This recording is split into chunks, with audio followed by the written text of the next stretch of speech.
short films are kind of dead in the water nowadays. Don't make a feature. I love the genre of short film. Even there are more platforms now for it. After film school, urge everyone to not waste time making short films. It is a ridiculously long road to get a feature film made and out there. On your first project, do something that is not so ambitious that you're not going to make it to the finish line.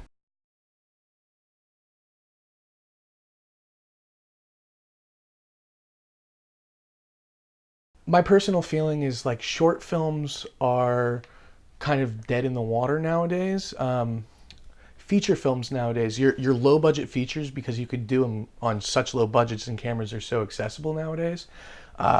Your low budget features are what your short films and music videos were 20 years ago. Now you don't hear about people doing a short or like a music video and getting like a huge budget film. But if you're doing your low budget features on the sentiment that those are to build up to a big budget feature, that's really kind of what it is nowadays. They look at what you've done, you get a movie that was a festival darling, and that gets you a bigger project. That might have been the case years ago, that someone would look at a short film and go like, this is brilliant, we'll now make the feature version of it. But you can count, and those examples exist, but you can count that on one hand. I think what you have to do today is you have to make a feature, as time consuming and as grueling as that is. You have to get that feature into a festival, and you have to get people to see it, and if possible, win an award. And that's the moment that people will start paying attention and will give you your next project, because you have to try to put yourself into their mindset. They have to justify why they hired you to their bosses, right? So if you've made a short film and you next want to do a feature, you need someone who is brave and courageous enough to close that gap for you and say, I can justify to my boss that on the basis of this short film, I gave you millions to do this feature. And I don't think there are enough brave people out there. Whereas if you have made a feature that has won an award, it's much easier for this guy to go like, well, she has already made a feature that won an award, so I didn't take any risk offering her this new movie. So this person, if that movie doesn't do well, doesn't get fired. I think we talked about that too last time. It's all fear-based. People don't want to be seen taking risks, because if that goes badly, they lose their job. So I think you have to give them as much of a reason to trust you with something that they can defend when talking to their bosses as possible. And that means make a feature. I would, after film school, urge everyone to not waste time making short films. Long and short answer, I don't think that most people are equipped to go make a $50,000 visual effects driven short film that they're going to take to film festivals and try to get the attention of a major agency to sign them to a studio picture that's going to be a multi-million-dollar event film. There are examples, but I think they're very few if you start quantifying the number of people that get to do that versus the number of people that actually attempt it. I think at the end of the day, you're better served, unless you happen to be a visual effects genius, and if you are, more power to you, go do it. But if you do not have the capacity or the skills to do some of that yourself, spend the money in other ways. You can make a $50,000 feature film instead of your $50,000 short visual effects driven film that might enable you to do something better that you probably could monetize by selling it yourself and put yourself in a better position to advance your career. I was talking about that with a professor of mine at UCLA who has this great production company, who is a veteran, and he was like, don't make a feature once you're out of film school. Film school is a great place to make shorts, and I did a bunch of shorts at UCLA to learn. I was learning like that, but it's true that one advice I would have is don't lose time on doing shorts. I mean, there are so many people out there who are making films and calling themselves directors that I think that right now times have changed, and it's not like it used to be with Spielberg, Lucas, who get famous because of their shorts and get access to a bigger film because of their shorts. Nowadays, I mean, we are in the time of digital cinema, and getting a pretty usable camera is pretty cheap. You can even do it with your iPhone. And so it's all about, people are going to judge if you are able to hold a long time and be able to make a true feature film. So I was like, I don't want to make shorts anymore, so let's do a feature film.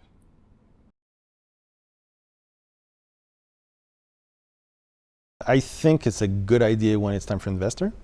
Sometimes you can just, if you don't have, let's say, a big background of film that you did before, then I will suggest at least do a great short film of maybe a scene or concept-wise, something like, whatever, like there's a term about it, but it's like maybe a 10-minute version of the film, something like that, and then showcase that to investors. That's really gonna tell them just your style, directing style, and then you can say, if we have more money, then we can do this, but at least it's, people work with visuals, so at least if you show them something, that's really, really gonna help a lot. And then after that, you have to push the business plan because they're all about numbers. But for the feature film itself, I guess it depends. For me, for example, I do short film when I have a concept that I wanna work with. And like, for example, I'm gonna do something soon that I think, I don't know, but I'm kind of sure that's going to be about my next feature film.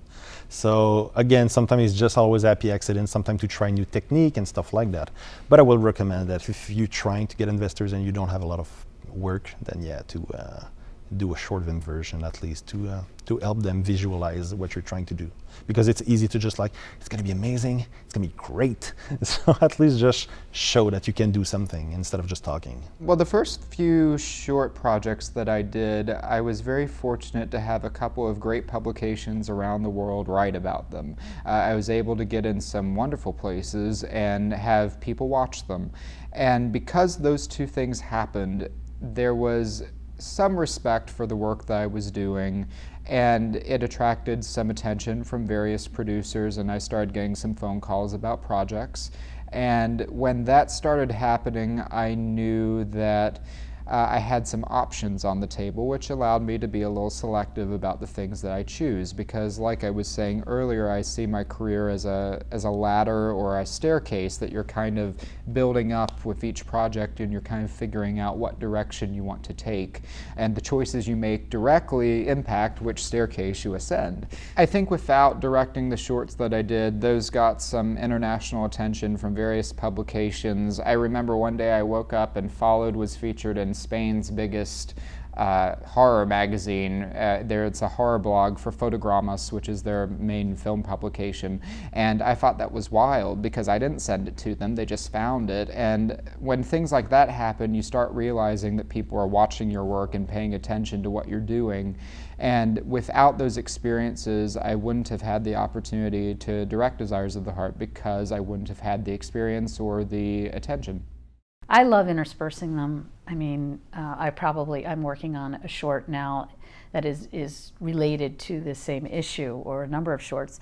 But I like, I think it's tough after a 3 to 4 year haul to just, I guess it's like having kids or something where, how quickly do you sort of delve into it again? So sometimes you wait and sometimes you don't. But I love the genre of short film. Even there are more platforms now for it, and I think, efficient filmmaking can. I think a lot of documentaries are too long nowadays in some ways, and not all need to be feature length films. So I love I just love the genre as much as I love short stories versus novels. So it's something I love working with. A lot of times if it's say a student filmmaker, is their first time film, they want to make a new feature, but they don't even know the steps of how to do that. But they want to make this their kind of, not just calling card, but more of a showcase of what the story could be, whether it is the first few minutes of the film, or if it's almost like the first act, or just more, this is the kind of story they want to tell, this is what the short is, but if they made the feature version, it would just be an extension of that, whether, like that kind of thing. So you get a lot of that, where the films that we're screening, I don't know percentage-wise, but because there are a lot that are also just short films that were made specifically to be a short, not to be a feature, to tell a certain story a certain way and be a short film. and stand alone. But there are a lot of films that the intention is, okay, I'd like to turn this into a feature eventually. Horror category, you have a bunch of those that are horror shorts, they're great. They just essentially want to make those into features and just finish the script and just go ahead and shoot a feature film of the film that they did on like say in the horror category, for instance. You get a lot of that with that category. And some people already have that in place. They have the script ready and they're trying to go out there and meet people at the festival and try to, hustle and make that happen. And some folks that's their intention, but they haven't even gotten to the point where they are ready to even shoot a feature. But you do see a lot of that plan, is that these films, and going back to the stepping stone thing like this, the festival, a lot of films we have are this is the first film in a journey for people.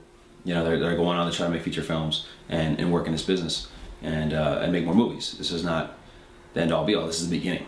So this is very early in the process of a person's career, and with that, a majority of these films are, the filmmakers have feature film aspirations for these stories. They're near and dear to them, but it's not all of them. Obviously, it's a certain percentage of them that are that. But you do only see a certain amount of filmmakers you talk to that have a real plan in place already with the short to feature. Like we've seen that a few times. Like last year, we did have a film that we screened the feature. The year before, we screened the short, but at the same time, they were shooting the short, already having the feature film in mind. They had the budget in place. They were actually just getting that. They want to get that short out there a little bit, and they already had the plans. They already had financing for the feature. It's something you can show investors, show people, like, this is what we have. This is what I can do. Outside of just pitching them with nothing, you have something. And if you do have the star attached, if the star and his talent that can help financing, and they're in the film, even better for that reason. If they can see that the person's in the film, and they can see the work and see what it is, and that person's attached and literally in the short. We've seen that before in our fest, and we've seen that example, and I think that's definitely something that works. The strategy of releasing amateur free online is really about, other than it being a long time since I've released a film that I directed, and just sort of having that feeling of like, oh, good, this thing is out there, and I feel like that is worth a lot right there. But really, the strategy is reaching the sports world and the basketball world. This is a story that I think hasn't been told before. I'm talking about the feature, and I think there's a lot of interest in that, as far as there's an ongoing suit against the NCAA from Sonny Vaccaro about should college athletes be paid. I think a lot of people don't know how young the recruiting has gotten. I think a lot of basketball players have gone through this themselves. A lot of hooks in the basketball world. So the reason that I released it free online was to reach that world, and we're going to be releasing on YouTube and making sort of a second launch for the short to that end. Releasing amateur online has been just another example of sort of the community and the networking making something possible, and hopefully, at the end of the day, that's going to be what makes this feature get made. Not just the crowdfunding and the Kickstarter and the No Film School audience, but also just filmmakers talking to each other and helping each other out is really that's really what my site is all about, and hopefully, at the end of the day, Manshot will be a good example of that too. I think that there's so much room to live and grow in this, so that the films you make should definitely be your learning experience. I remember when I did my first film, My Pure Joy, it was a complete learning experience because I had a $7,000 budget. I was 18 years old. Nobody wanted to work with me, so I had to do every single job on the film. I was craft services. I held the boom. I did lighting. I edited it. I literally, like, every job imaginable I did on that film. And I think that's what really helped me grow as a filmmaker. It was my film school. I had to do everything. I was a 3-person crew on that. It was me, a makeup artist that I helped doing special effects with, and a DP who owned the camera. And so that was it. And we made a movie on a $7,000 budget. The one thing we were able to get very easily was actors to work for free, because everybody wants to act. But after that, it was, it was a learning curve, and I learned so much from that film that when I look back on it, I'm like, I should have never, released this. But miraculously, it got onto the bestsellers list on Amazon. We were ranked number 32 in horror for a month and a half, and I put a lot of PR and marketing behind it. I sat there for days and days because before I did that, I did PR and marketing when I was a kid for a bunch of DJs, like big electronic music artists that were playing around the world, and I used to throw raves, so I knew how to market stuff. So I pushed the film a bunch, and it sold well. And so I think ultimately what's important for a filmmaker is to learn from every single project they do. Always try to raise the budget. Always try to tell a good story. Don't be so concerned about everything being so perfect on your first one, because as long as you get the first one done, you can always do the next one. I wasn't going to get picked to direct Aliens or something. That wasn't going to happen. And I started to think independently. I was like, well, look, I've got to demonstrate that I can make a feature film to myself and anybody else. So I can't wait on somebody giving me money for a feature film. So I got to figure out a way to do this. And he was like, oh, well, that's because so many people are like, well, studio, I'm only going to make $50 million movies, and I'm going to spend the next 10 years in development. And then it's like, I never had the patience for that. And I guess I was a bit of a pessimist. I was like, look, I'm going to have to do this somehow on my own. Or a realist. Yeah, and I just was like, okay, how do I do that? Well, I don't have the money, but this guy did. This guy had the money, at least a modicum of money. Right, on the credit card. And he had the will. His name was Mick Weinhoff, and Mick was like, I'm going to do this. And I think he was suffering from the same sort of fatigue that all of us. He had been coming as an actor. He had been trying to get parts and stuff, and had some success, but he was getting frustrated. He's like, this is going nowhere. No one's going to give me a lead part. So I need to come up with a way where I can get a lead part. Well, I'll produce a movie. I'll pay for it. That'll guarantee me this lead part. And he had the strength and he had the smarts enough to put the thing together. He's the one who got Danny Bonaducci. But he still needed someone like myself to write and direct it and bring more cast and more crew and bring that. And so it was a good, it was a classic collaboration. He had these resources, but he needed this. He needed this from me, and I needed someone to bankroll my first feature. So that's how that happened. No one was ever going to give me the opportunity. I had to take it. So one of the first movies I ever did out in LA of my own, I got a bunch of my friends together who were still in college. I graduated a year early because I was ahead of a lot of them because of the high school thing. And they had that summer, and I knew what my summer was like, right, after you graduated. Sort of like, what do I do now? There's not a whole lot of commitments. You have a lot of time. Most people don't have a full-time job yet. But sooner or later, they're all going to get that, or they're going to go off and start living their adult lives. Well, I saw a key opportunity to get a lot of my old movie-making friends back together and take that short period of time that none of us would ever get back again and try to do something with it, something that we would all be able to benefit from. And that was making a feature film. It's my first film that nobody knows about. It's called Finger Man, Dr. London and the Triangle Force. That's actually my first feature film. Although Compound is being sort of presented as my directorial debut, Finger Man was actually my first feature film. And it was a major collaborative effort with a lot of my good friends from back in the day. Chris Cowan, Dan Davidson, Steve Woolery, Steve Murray, Fonzel Carter, Noah Applebaum, James Flynn. Like, these are my really good friends from back in the day that we all came up making movies together. Everybody's off doing their own thing now, for the most part, and they're all successful in their own right. But we all got together for that one little piece of time. We were able to make that. And I think you have to also recognize that sometimes there are going to be moments where you don't ever get that opportunity back. Like, I'm so glad I did that movie, because I would never have a lot of the things that I have today because of that movie. And actually, I think one of your questions was going to be about the American or the Finger Man on the Lot thing. That legitimized me in a lot of people's eyes, and got me a lot of jobs and got me in a lot of doors that I probably wouldn't have been able to get into otherwise, even though it wasn't even like a big deal, really. I mean, I'll talk about that later, but yeah, Finger Man was a huge learning experience, and I watch it today. I'm still happy with that film. I think that was like one of the most fun times of my life. It was a good time, but it also was one of the most educational. The sheer amount of time it takes to take a feature film from concept to asses sitting in front of the screen watching it. And, you know, just as an example, All God's Creatures, I started writing in June of 2008, and it was on store shelves through our distributor in May of 2012. So that was nearly a 4-year window that me and 3 other guys, the figureheads on the project, worked tirelessly for no money to make this thing happen.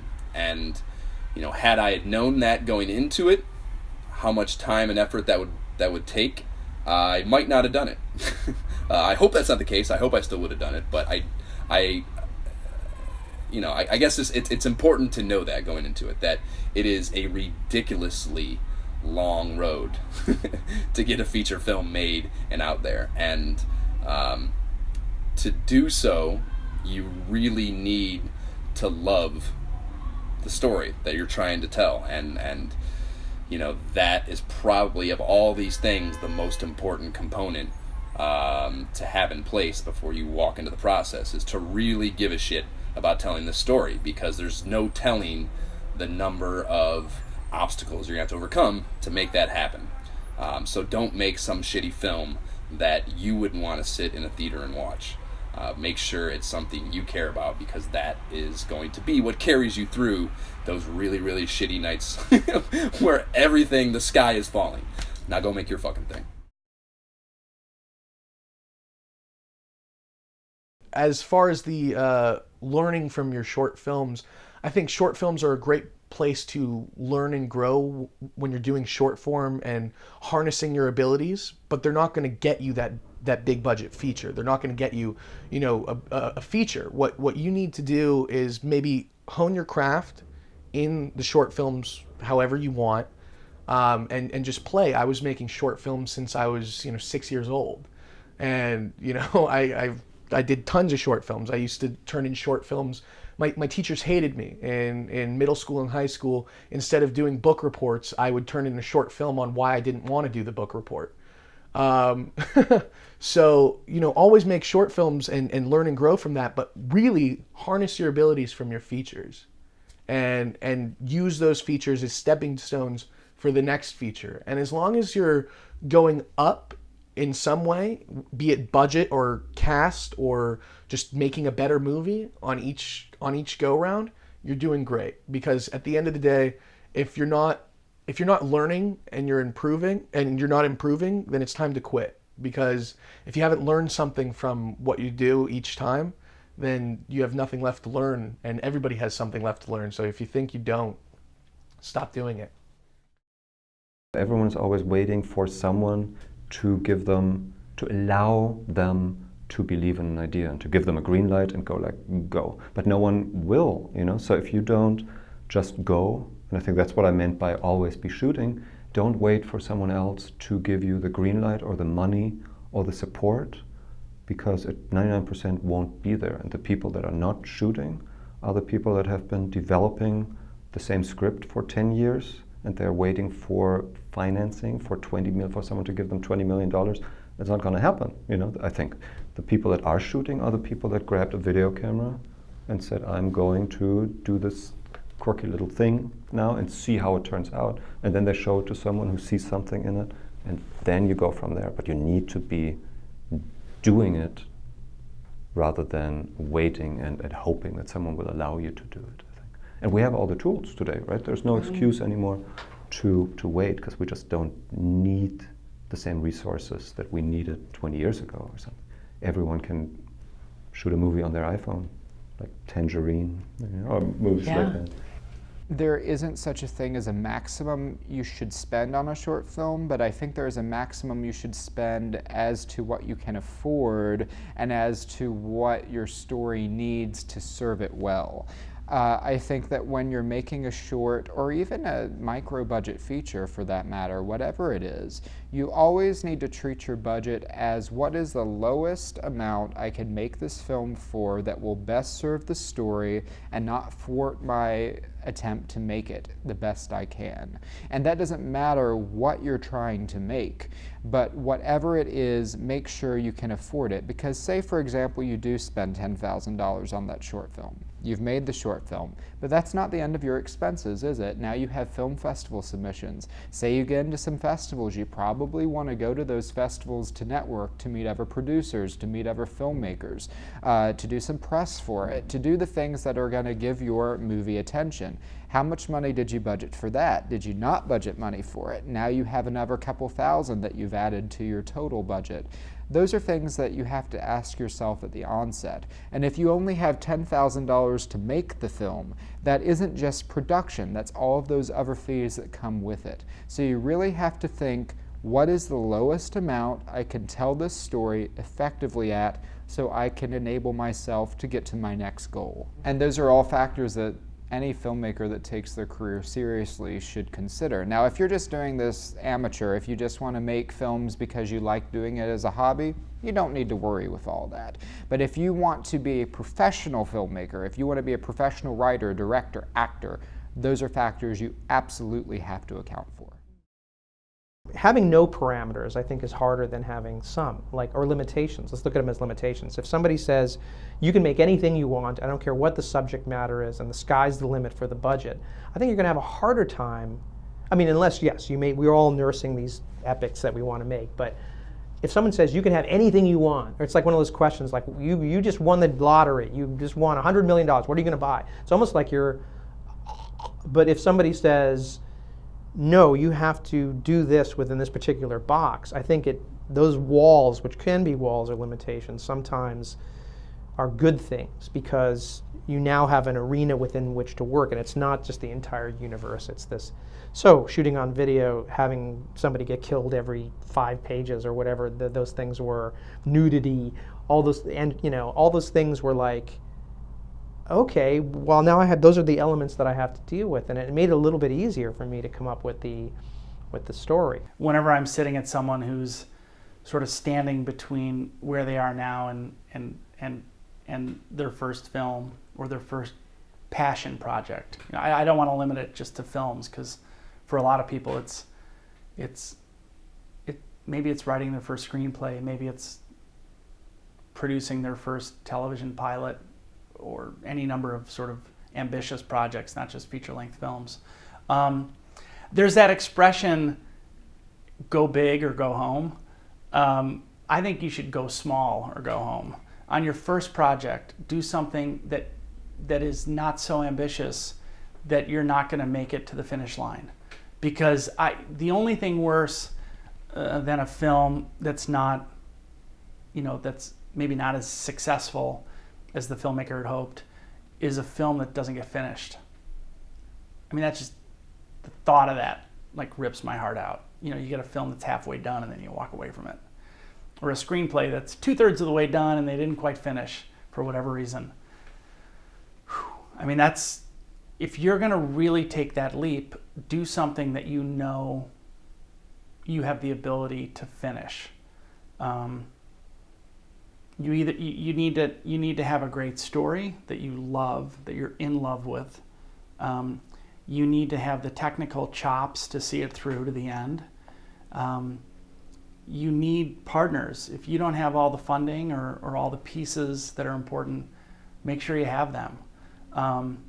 And maybe most importantly is you need friends and colleagues who are willing to look at early cuts or read early versions of a screenplay and tell you if it's any good or not. I mean, that's really important. We had all those things when we made our first film. And probably more important than anything, my brother and my best friend encouraged us to take that leap and said, look, we have a little bit of money. We can lend you some money to get the ball rolling, which they did.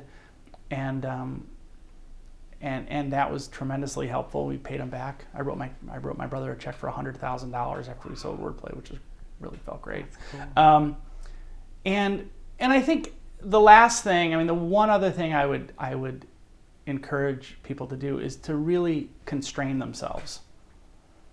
Give yourself a time limit, give yourself some deadlines, and work within them. So when we started Wordplay, the star of that film is a man named Will Shorts, who's the editor of the New York Times crossword puzzle. And we pitched our idea to him. I called the New York Times and left him a voicemail, and he called me back. That was the beginning of that film. But I told him what we had in mind, and he said to me, he said, this sounds really fun. And I just want to tell you, there's a team that's 3 or 4 years into making this very same sort of project, but they're not done yet. And I don't know, haven't heard from them in a while. I don't know where they are on this. He said, so the one thing I would ask you is, if you're going to make this movie, I'd like it to be done in a year. Because then, it's not too much work on him, and we'll create some momentum, and we won't stop till we finish it. A year after we had that conversation, we were together at Sundance with the film. And that's really important. When I hear that a film is 6 or 7 or 8 years in the making, unless it's Hoop Dreams or Ken Burns' The Civil War or something, an epic film. Sherman's March. Sure. If it's something that's just a giant film that needs all that time, great, more power to you. Most films are not like that. And once you lose that momentum, it's really hard to get it back. It's like going on a road trip and stopping every 10 miles. I mean, eventually you're just going to turn around and go back.